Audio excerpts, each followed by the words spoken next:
Mummy, ओ मेरी प्यारी mummy, mummy, ओ mummy, सुन रही हो मम्मी? मम्मी, आज से तो मेरी छुट्टी लग गई। मेरी तो गर्मी की छुट्टी लग गई।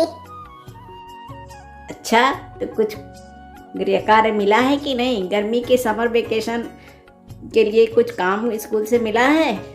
हाँ मिला है मम्मी, मैं जल्दी जल्दी काम कर लूंगा।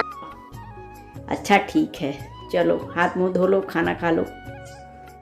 मम्मी सुनो ना प्लीज, मेरे सारे दोस्त अपने नानी के यहाँ, मौसी के यहाँ हिल स्टेशन कहीं ना कहीं जा रहे हैं। हम लोग गर्मी में कभी भी नहीं जाते हैं। प्लीज मम्मी, मामा के घर चलो ना। मामा के घर कहाँ जाएंगे बेटा? एक तो चचेरे भाई बचे हुए हैं, वो इतने महान कंजूस हैं। इतने सालों में उन्होंने कभी भी मुझे नहीं बुलाया है। मामा के घर कहाँ जाएंगे? प्लीज मम्मी, एक हफ्ते के लिए सही चलो ना प्लीज। अच्छा तुम इतना जिद कर रहे हो तो ठीक है, आज शाम को मैं भैया से बात करती हूँ, फिर हम लोग एक हफ्ते के लिए मामा के गांव चलेंगे। हो मामा के घर जाएंगे, हो मामा के घर जाएंगे। सुनो संजना, मेरी बहन एक हफ्ते के लिए अपने बेटे के साथ आ रही है। एक हफ्ते तक यहाँ रहेगी। घर का खर्च जो है कैसे चलेगा, यह जरा तुम देख लेना। क्या कह रहे हो? एक हफ्ते के लिए आ रही हैं बच्चे के साथ? कौन बनाएगा खिलाएगा उनको? मैं तो मायके चली जाऊंगी, तुम खुद बनाना खिलाना। अरे भाग्यवान, सुनो, शांत हो जाओ। हम लोग जैसे ही वो आएगी तो हम लोग एक ड्रामा करेंगे और वो अपने घर लौट जाएगी। 2 दिनों के बाद राजन के घर उसकी बहन अपने बेटे के साथ आती है। उस बहन को दूर से आता देखकर आपस में मियाँ बीबी दोनों लगे झगड़ने।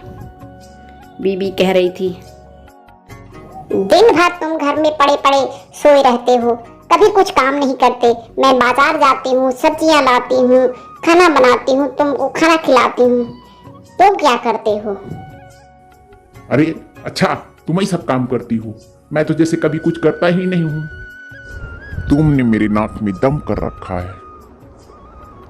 तुम ऐसे जबान संभाल के बात करना मुझसे। यदि तुमने उल्टा सीधा किया तो मैं मायके तुरंत चली जाऊंगी, अपने भाई के पास चली जाऊंगी। झगड़ते झगड़ते राजन अपनी पत्नी की तरफ मारने के लिए दौड़ते हैं। उसकी पत्नी झूठ मूठ करके भला बुरा कहते हुए घर के बाहर निकल जाती है। आगे आगे उनकी पत्नी, पीछे पीछे राजन दौड़ते हुए चले जा रहे हैं।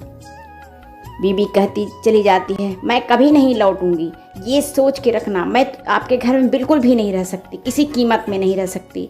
आप मेरा कदर ही नहीं करते हैं। आगे आगे रंजना घर से बाहर निकल जाती है, उसके पीछे उसका पति भी निकल जाता है। अब क्या करें, मामा मामी तो चले गए, हम दोनों यहाँ अकेले कैसे रहेंगे? तुम चिंता मत करो बेटा, मैं अपने भाई भौजाई को बहुत अच्छी तरह से जानती हूँ। तुम देखते जाओ मैं क्या करती हूँ। वह अपने बेटे को लेकर के घर के कोने में छिप के बैठ गई।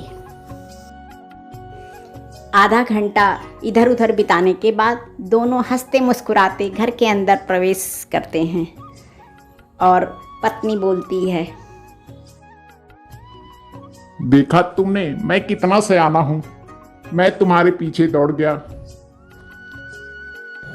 तो क्या मैं आपसे कम सयानी हूँ? मैं क्या आपसे कम चंट हूँ? मैं ही फटाक से उठ के मायके की तरफ भाग खड़ी हुई हूँ और आप मेरे पीछे पीछे दोनों जोरदार ठाका लगा के हंस पड़ते हैं। अच्छा हुआ बला टल गई। अपनी दोनों एक दूसरे की तारीफ करने लगे। यह सुनकर कोने में छिपकर बैठी हुई बहन और भांजा दोनों भी हंसते हुए बाहर निकल पड़े और उन्होंने कहा, हम भी कैसे ढीठ हैं भैया, हम जानते थे कि आप दोनों ज़रूर लौट के घर आएंगे, इसीलिए हम लोग भी नहीं गए। हा हा हा। आवाज़ सुनकर दोनों पति पत्नी पीछे मुड़कर देखते हैं तो भांजा और बहन दोनों खड़े हैं, मुस्कुरा रहे हैं। यह देखकर दोनों ही खिसिया गए। फिर दोनों ने मेहमानों का स्वागत किया और 1 हफ्ता रहने के बाद बहन को खुशी खुशी विदा किया।